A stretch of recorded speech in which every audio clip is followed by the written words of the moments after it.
है भाई हमारे भीतर है, तो उससे बोल लिए, तो सबसे बोल लिए, तो मौन हो गया। तो मौन के द्वारा योग के विघ्नों पर, तब भगवान के पथ पर चलने से, उनसे जुड़ने से कोई विघ्न नहीं आवेगा। और शरीर प्राण आदि को निश्चेष्ट करके हिंसा पर विजय प्राप्त करनी चाहिए। ये शरीर प्राण आदि निश्चेष्ट कैसे? जब बहुत ज़्यादा क्रोध आवे, या काम आवे, या लोभ आवे, या चिंता भय हो कोई भी मन में, तो चुपचाप धरती पर कपड़े उतार करके लेट जावे। निश्चेष्ट, ये शरीर मेरा नहीं है वास्तव में, मान ले कि भगवान का दिया हुआ एक खिलौना है, भगवान का बनाया हुआ, और जैसे भगवान चलाते हैं वैसे ही चलता है। इसमें मेरी चेष्टा से कुछ होने वाला नहीं है, परम पिता की चेष्टा से सब होता है, वही से चलाता है। तो इस बात को जब स्वीकार कर लेवे नहीं, तो इस हिंसा पर विजय प्राप्त हो जाती है। तब हमें हिंसा केवल इसी को नहीं कहते दूसरे जीव को मारना, हमारे मन में काम क्रोध लोभ मोह आदि मत्सर आदि है नहीं, वो सब हिंसक तत्व हैं। इनके द्वारा हिंसा उत्पन्न होती है, किसी न किसी की हिंसा किसी न किसी रूप में होती है, चाहे वैचारिक रूप में होती है, चाहे वास्तविक रूप में होती है, हिंसा होती है। तो उस पर विजय प्राप्त करनी चाहिए। आदि भौतिक दुख को दया के द्वारा, आदि भौतिक दुख हैं यानी कि प्रकृति में गर्मी आई, जाड़ा आया, तो ऐसे क्या करें? हमें गर्मी में क्या अच्छा लगता है? हमें ठंडा पानी अच्छा लगता है, पंखा अच्छा लगता है, तो दूसरे को प्रदान कर दें दया, दूसरे के ऊपर दूसरे का पंखा हिलाने लगें, दूसरे को गर्मी लग रही है उसको हवा करें तेजी से। तो उस दया के द्वारा हमारे भीतर आदि भौतिक दो, हमको गर्मी नहीं लगेगी, विश्वास करके देख लेना, प्रैक्टिकल में करके देख लेना। हमें खूब गर्मी लग रही हो और हमारे पास में जो बैठा हो, चाहे वो हमसे बड़ा हो या छोटा हो, या हमारा मित्र हो, बराबर का हो, कोई भी हो, और स्त्री हो पुरुष हो, या कोई पशु पक्षी हो, उसकी हम हवा करने लगें, और विश्वास मानना उसकी हवा करने से हमें गर्मी नहीं लगेगी।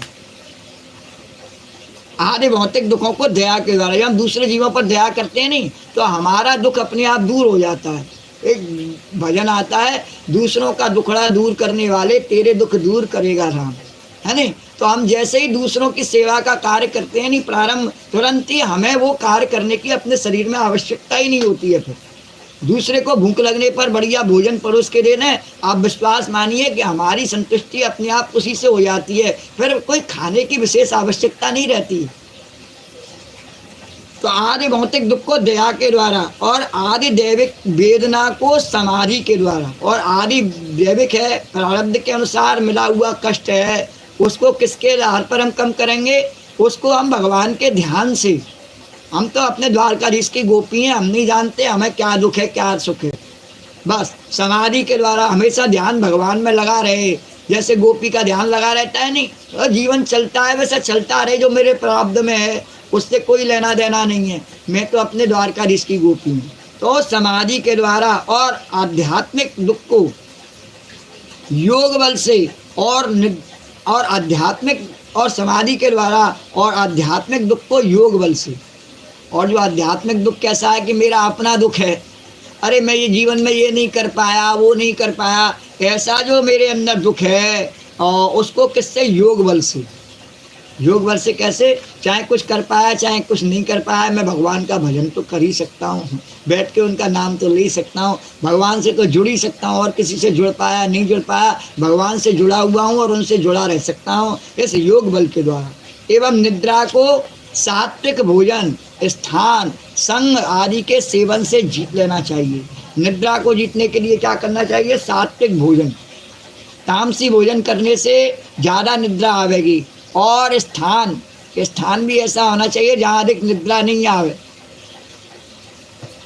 जैसे कह रहीम कैसे निवे केर बेर को संग, तो हमेशा केर बेर के साथ में ही रहना चाहिए। यदि हम केले हैं तो बेर के झाड़ी के पास में रहें तो निद्रा नहीं आवेगी, वो हमेशा अंगों को फाड़ते रहते हैं, वे झूमत मल आवदे और उनके फाटत अंग, है नहीं? तो केले को हमेशा बेर के पास ही रहना चाहिए।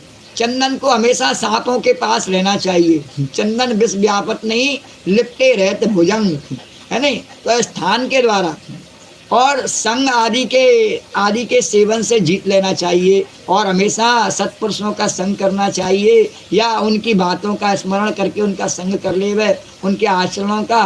तो इस प्रकार से मन को भी जीत लिया जाता है, निद्रा को भी जीत लिया जाता है, और